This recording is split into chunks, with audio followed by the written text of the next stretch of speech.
ऐसा बहुत होता है कि बहुत सारे जो लोग किराए पे रहते हैं उन पे लोग बहुत अत्याचार करते हैं, किराएदारों पे।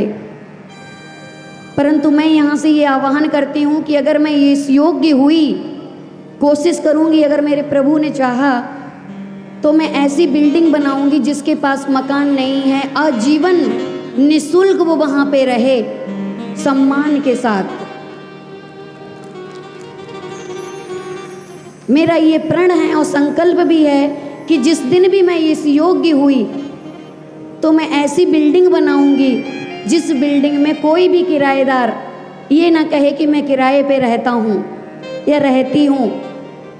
किसी के दबाव में, किसी के तानों में ना रहे, वो व्यक्ति स्वेच्छा से सम्मान पूर्वक आजीवन रहे। और अगर अपना स्वयं का घर बना सके कभी तो उसे जाने की परमिशन है, अन्यथा मेरा तो यही उद्देश्य है कि वो अपनी अंतिम सांस तक वहाँ पर ही अपना जीवन व्यतीत करे। प्रभु ने चाहा तो मैं ऐसा अवश्य करूँगी, क्योंकि कुछ लोगों को मैंने देखा है एक जरा से मकान के लिए जो व्यक्ति उसका किराया भी देता है और किराए देने के बाद भी उसका जीना हराम किया जाता है। ऐसे व्यक्तियों से ये पूछा जाए, ये पंच तत्व का शरीर जो है उस परमात्मा ने किराए पे दिया, जिस दिन वो छीनेगा उस दिन कौन आएगा बचाने। इसलिए अगर आपके पास दौलत है तो उसका घमंड मत करो, आज है कल नहीं रहेगी। कहते हैं ना कि कटोरा बदलते देर नहीं लगती।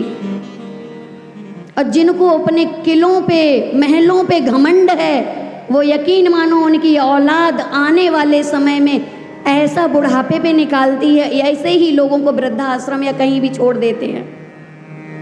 संतान कभी उनका सम्मान नहीं करती। चाहे आप हजारों महल बना लो, परंतु कभी भी आपको वो शांति और सुकून नहीं मिलेगा जो आपको चाहिए। क्यों? क्योंकि आपने निर्मलों को, मजबूरों को परेशान किया है। और जब बाजार में कोई चीज बिकती है तो हर कोई खरीदता है। मैं तो कहती हूँ, हे महलों वालों, अपने किलों को किराए पे देना ही बंद कर दो, जो किसी किराएदार का जीना हराम करो।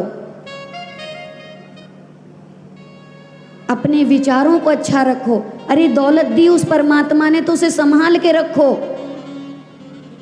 उस धर्म को, उस कर्म को बनाओ। इस दौलत का कुछ नहीं होने वाला, यहीं रह जाएगी। और आपके दिए हुए त्रास से, आपके दिए हुए कष्ट से उस व्यक्ति की आत्मा पे जो दर्द होता है ना, उसकी आंखों से जो आंसू निकलते वो आपके जीवन को सैलाब बना के बहा देते हैं।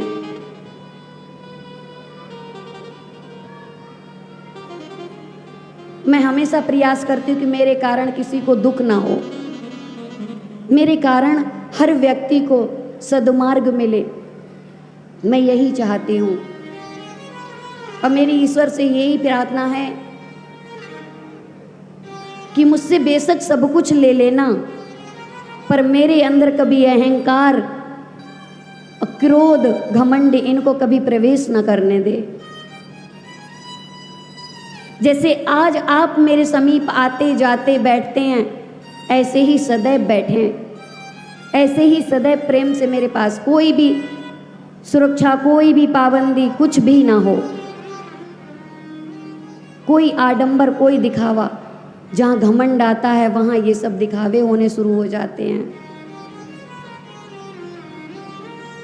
और राम कथा यही सिखाती है कि आपस में प्रेम से रहो, प्रेम बढ़ाओ, द्वेष नहीं। क्योंकि गिरहे तो अपनी चाल चलते रहते हैं, आज यहाँ तो कल वहाँ, कल कहीं और।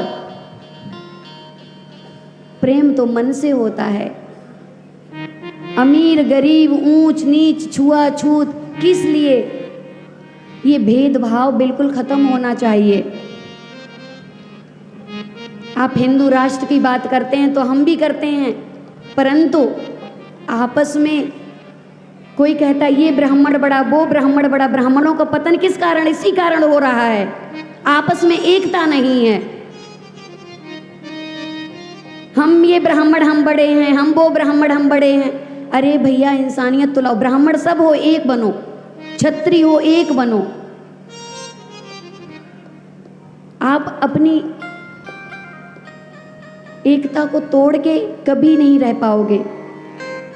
आपस में जो भी हो एक रहो। सबसे पहले तो तुम सब मनुष्य हो, इंसान हो, इंसानियत रखो और हर किसी के प्रति प्रेम भाव रखो। प्रेम है तो सब कुछ है, प्रेम नहीं तो कुछ नहीं।